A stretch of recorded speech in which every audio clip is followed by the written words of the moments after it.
Yang mula mengganggu pun dia. Pukul 4 pagi bangun, bisa nak periksa pula, yang letih mengantuk pula ni, ganggu. Ikut logik. Tapi sebenarnya kita jangan lupa rahsia kekuatan umat Islam, orang mukmin terletak pada tiang lain itu kan. Tiang kalau dia boleh bangun malam, boleh maknanya sanggup korbankan sebentar dia waktu malam, insya-Allah itulah sebenarnya kekuatannya. Dan kita lihat dalam kisah peperangan antara Islam dengan kaum Salib dulu, perang Salib misalnya kan. Sultan Salahuddin Al-Ayyubi misalnya mencari siapa di kalangan tenteranya yang bangun malam. Kita tengok kemah-kemah yang waktu malam yang terang, yang mengaji ke tahajud ke malam, yang bangun malam yang mengaji sebagainya, berfikir. Kemah-kemah itu yang dipilih untuk letak di apa nama dia panggil front line.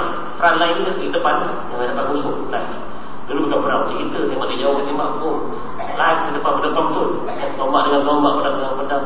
Maka pada depan Sultan Salahuddin dia memilih tentera dia yang bangun malam.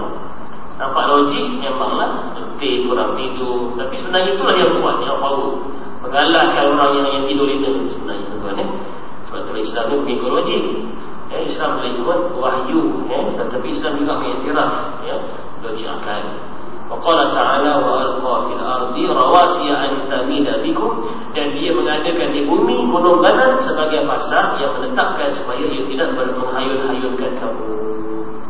Baik-baik maknanya kita bayangkan bumi tanpa gunung, kita pun jadi mabuk gitu. Mabuk buminya dalam lembik, dalam ada cairan dalam.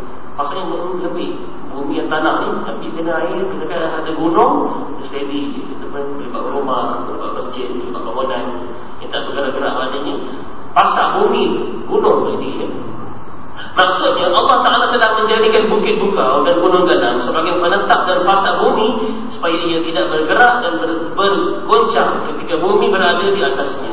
Siapakah yang memberikan ataupun yang memberitahu Nabi Muhammad SAW, seorang buta huruf, seorang al-ummi, Nabi yang ummi, tak pandai baca, tak pandai menulis. Siapa yang beritahu Nabi ini tentang rahsia gaib yang berada di bawah benua dan hanya diketahui manusia pada masa kini?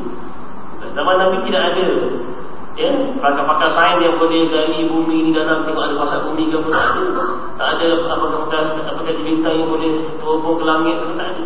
Tapi Nabi dah cerita dah kepada manusia zaman itu lagi bahawa wajibala autada misalnya, dan gunung dengan gunung sebagai pasak bumi. Maknanya Allah yang kita, maknanya agama Islam ini agama wahyu Allah Subhanahu Wa Taala yang turunkan. Bukan maknanya ikut logik akal sahaja. Tidak dapat disangka lagi bahawa Al-Quranul Karim adalah wahyu daripada yang amat mengetahui tentang rahsia di langit dan di bumi. Subhanallah, itu ilmu apa? Ilmu geologi. Maknanya ilmu bumi ni. Yang kita lihat seterusnya, ilmu botani pula. Apa botani? Kemajuan sains telah mendedahkan bahawa tumbuh-tumbuhan yang juga mempunyai proses persenyawaan dan membiarkan proses penembungan sebagaimana yang berlaku dalam kehidupan haiwan. Dan dulu orang ingat mungkin hanya haiwan je, manusia, haiwan, binatang yang boleh mana-mana bersama sebagainya, mana bersenyawa. Rupanya hari ini saya bisa berbuktikan pokok-pokok pun boleh bersama, yang mana dia ada bunga tu, proses untuk berbuah sebagainya. Bunga adalah tempat berlaku proses pencantuman tersebut. Ia mempunyai stamen, istilah sains, stamen yang mengeluarkan serbuk bunga jantan. Serbuk bunga ini akan berpindah melalui tiupan angin atau sebagainya. Angin tiup ke anjing, ke lebah, ke hingga bawa dia dan sebagainya lah. Kemudian ia akan melekat kepada stigma dan turun pula ke pangkalnya sehinggalah sampai ke telur-telur untuk proses pendebungan. Subhanallah, bayangkan. Inilah maknanya kajian saintis membuktikan bahawa Al-Quran adalah kitabullah, adalah wahyu ilahi yang tak dapat disangka lagi. Cuma orang yang sombong, yang dangkal ilmu yang sajalah yang tolak Al-Quran ini. Tidak ada seorang pun yang mengetahui tentang kewujudan proses pendebungan ini pada tumbuh-tumbuhan atau terdapatnya bunga ini jantan dan betina. Zaman Nabi mana tahu. Sehinggalah kemunculan ilmu sains mendedahkan proses pendebungan bukan pada satu tumbuhan saja, bahkan ia adalah satu hakikat pada semua tumbuhan, semua kali. Rambutan, kelapa, semua kali banyak ada yang berlaku mania bunga. Bukankah perkara tersebut disebut dalam Al-Quran Al-Karim sebelum 14 tahun yang lalu? Firman Allah Ta'ala, Subhanalladzi khalaqal azwaja kullaha mimma tunbitul ardu wa min anfusihim wa mimma la ya'lamun. Ya, yang bermaksud Maha Suci Tuhan yang telah menciptakan makhluk semuanya berpasang-pasangan, sama ada dari yang ditumbuhkan oleh bumi atau dari diri mereka ataupun dari apa yang mereka tidak mengetahuinya. Tuan-tuan, subhanallah, bukan manusianya ada couple, bukan kita je ada pasangan lelaki perempuan, ya. Ikan pun ada pasangan rupanya, tuan, ya. Dan subhanallah, alam binatang ni pula yang paling sedap, yang betina tu ikan, kan lain rasanya. Ikan yang berbina dengan ikan jantan lain, rupanya ada, kita tak tahu kena beli, rupanya kalau pandai kita tahu beli kan. Ikan caru ni lain, yang betina tu agak katanya lah, yang agak berumur sikit tu betina lah. Dan kalau yang banyak memuncung tu yang tak jantan lah, yang saya beritahu saya tempat guru saya itu banyak batu rupanya. Kalau yang dia pandai lah, maknanya ikan-ikan pun ada yang betina yang jantan, yang telur tu betina lah tu, kentang semua ayam, subhanallah, segala-galanya yang ada pasangan. Itu alam haiwan, alam tumbuhan pun ada, pokok pun ada couple ni datang betina. Allahu Akbar. Ya, kemajuan sains juga mendedahkan bahawa asal usul yang membentuk semua tumbuh-tumbuhan adalah sama, iaitu unsur yang paling penting ialah oksigen, hidrogen, karbon, petrogen dan sedikit sulfur. Ya, sulfur ni sains sikit lah, tuan, ya. Subhanallah, ya. Tuan kitab ni dia dikupas di memang yang Syekh Zindani ni memang saintis Arab, kerana dia orang alim, dia profesor. Tapi yang bagusnya dia kaitkan dengan Islam dan Quran. Ya, hari ini dunia belajar sains dia pisahkan. Yang belajar doktor, belajar bedah mayat, pisah saja. Dia tak kira. Yang penting aku nak belajar, dia bedah semacam banyak kan. Tapi dia tak fikir, kalau ni hormat banyak jenazah ni, tapi maknanya dia kena hormat dulu. Tak ada perasaan, ya.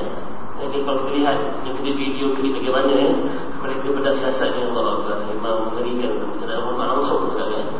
Yang hormat dan langsung hormat sebagian lah. Mereka lihat, tengok Allah, ya, macam kambing ni buat jadi satu video klip tu, subhanallah, ya. Tengok ngeri terus. Dan kan doktor saya kata orang hospital Rusia, kayaknya orang Bosnia atau Syed ni, ya.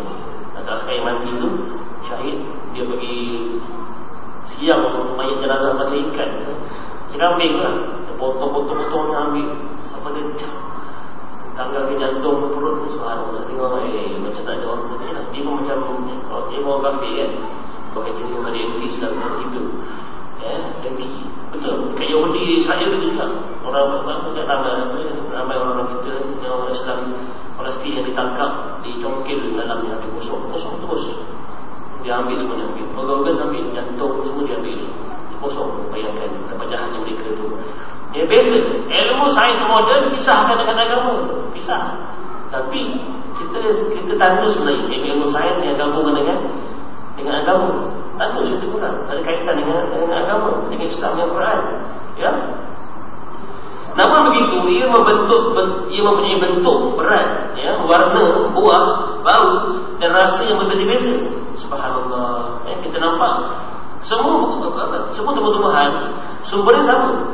Pokok pisang ke, pokok rambutan ke, durian ke, ciku ke, pokok buah naga ke, sama sumber makanannya. Nah, oksigennya sama, ya, karbon, petrogen semua tu sama, tapi buah tak lain rasa. Subhanallah.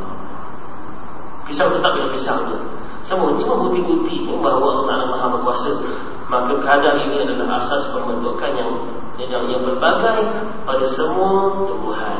Hakikat ini telah diceritakan oleh Al-Quran Al-Karim dalam firman Allah Ta'ala, wa ambatna fiha min kulli shay'in mawzun. Sertakan ditumbuhkan padanya tiap-tiap sesuatu dengan ukuran yang rapi. Setiap lain. Pisang dengan rasa pisang tu lah, rupanya, warnanya, kalanya, semua lain, berbeza, tuan-tuan. Sebelah pokok pisang, sebelah pokok keladi, sebelah pokoknya lain-lain rasa. Ini sawit, bawah boleh sayur pula. Subhanallah, tanah yang sama, air hujan yang sama, tapi rasa lain. Subhanallah. Bagi orang yang merenung, bagi orang yang bertafakur, dia akan kagum. Tapi bagi orang yang tak ingat, dia lupa lah, ya, dia lupa. Kita bertamat tajuk yang ke-10 ini, itu Macam mana kesimpulan bahawasanya bahawa ilmu moden hari ini sebenarnya janganlah rasa sombong muka dengan orang-orang saintifik itu.